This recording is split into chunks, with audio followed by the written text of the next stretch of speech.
Well, this is the second devotional for Thursday, June the 29th, 2023.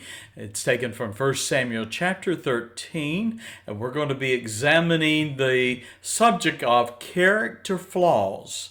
Character flaws in leaders breed insecurity in their followers. Let me say that again. 1 Samuel 13, character flaws in leaders breed insecurity in their followers. I do invite you to open your Bible and follow with me, beginning with chapter 13 and the first 5 verses. Here we have what I would describe as King Saul's flawed character.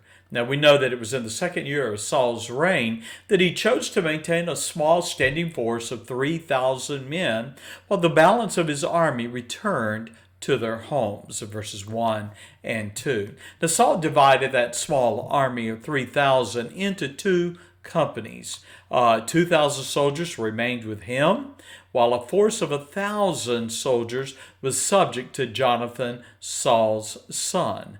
Now, assuming that Saul ordered his son to lead a charge on a Philistine garrison, we find that the raid was successful, and Saul disingenuously proclaimed to the nation in verse 3, "Let the Hebrews hear!" And all Israel heard say that Saul has smitten a garrison of the Philistines.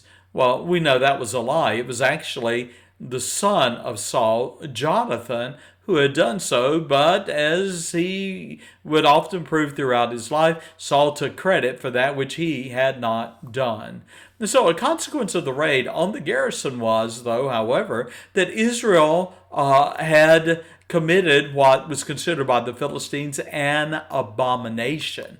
Now, though the cause was not revealed, it might have been that Jonathan's attack on the Philistines breached some kind of peace treaty between Israel and the Philistines. And so the Philistines gathered to wage a campaign against Israel. Now notice in verse 6 and 7, the enemy invasion and sadly the tragic desertion of Saul's army. Now Saul, with only 3,000 men, was surrounded by a great Philistine army that dwarfed its standing army. In fact, the description of the Philistine army is given in this way in verse 5, that there were 30,000 chariots, 6,000 horsemen, and people described as the sand which is on the seashore in multitude.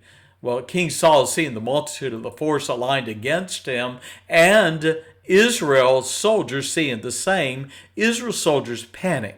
And they fled Saul's encampment, and they sought safety hiding in the countryside. In fact, we read in verse 7, some even crossed the Jordan River into Gilead.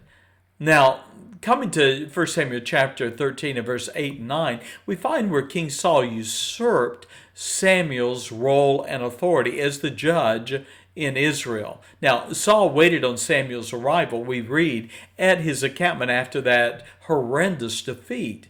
However, with an army reduced to 600 frightened men, the king faced an untenable situation in verse 8. Now, sadly, the king's lack of faith in the Lord, his flawed character, began to trouble Israel, for we read that the people were scattered from him. Well, understanding the debilitating fear of the people, Saul realized all would be lost if the people's confidence was not restored. So foolishly, Saul took matters into his hand. He usurped Samuel's role and authority, and he offered sacrifices to the Lord, something that was forbidden under the law. Well, Samuel arrives in verses 10 through 12, and we find here his rebuke of the king. Now, when the sacrifices were ended, Saul received news that Samuel was approaching the camp. The king then went out to meet the old prophet. The old prophet, however, did not hesitate to confront the king, and he asked, "What hast thou done?" in verse 10. And now we see Saul's failed character and inclination for deceit and folly on full display. Now the king pretended to honor the prophet by greeting him that he might, quote, salute him. That is, to bless him or to kneel before him, honoring the elder, if you would. In reality, Saul had usurped Samuel's authority as a priest in Israel. And Saul accused Samuel, however, of failing to come on time within the days appointed. Well, contrary to the king's assertion, Samuel had arrived on the seventh day. And Saul then maintained he had been, quote, forced, literally compelled, and offered a burnt offering in verse 12. However, we know that the king's contention was a lie. Now notice verses 13 through 15, where we have the revelation of God's rejection of Saul as king. Now Samuel, though he was an old man, nevertheless the fire of righteous indignation still burned in his soul. Not mincing words, the prophet boldly declared, "Thou hast done foolishly. Thou hast not kept the commandment of the Lord thy God, which he commanded thee. For now would the Lord have established thy kingdom upon Israel forever." Well, the consequences of Saul's impropriety were dreadful. He had not only failed the Lord, but he had also failed his family, and they would soon be cut off from the throne of Israel. Now, Saul, though only in the second year of his reign as king, was told, and I quote, "The Lord hath sought him a man after his own heart." Now that man will be David. "And the Lord hath commanded him to be captain over his people, because thou hast not kept that which the Lord commanded thee." Verse 14. And Samuel then departed. And Saul numbered his men, counting only about 600 men. Verse 15. Now, in a closing thought, verses 15 through 23, I want you to consider a diminished military and a disheartened nation before it has parallels to our day. Now, the question for us as we study the scriptures was, how desperate was the hour? How desperate was Israel? How desperate was Saul? Well, the Philistines, we read, were terrorizing the people, sending out 3 companies of raiders in all directions, and in verse 17 and 18, reducing Israel to poverty. The Philistines had humbled, even humiliated Israel to complete dependence. We read that there were no blacksmiths in the land. As a result, the nation of Israel lacked the means of manufacturing spears and swords. The people found they depended on the Philistines to even sharpen basic farm implements. So the need in Israel was a great one.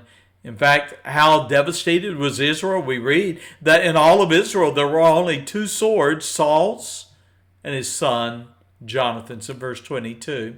Now here's a lesson for us today.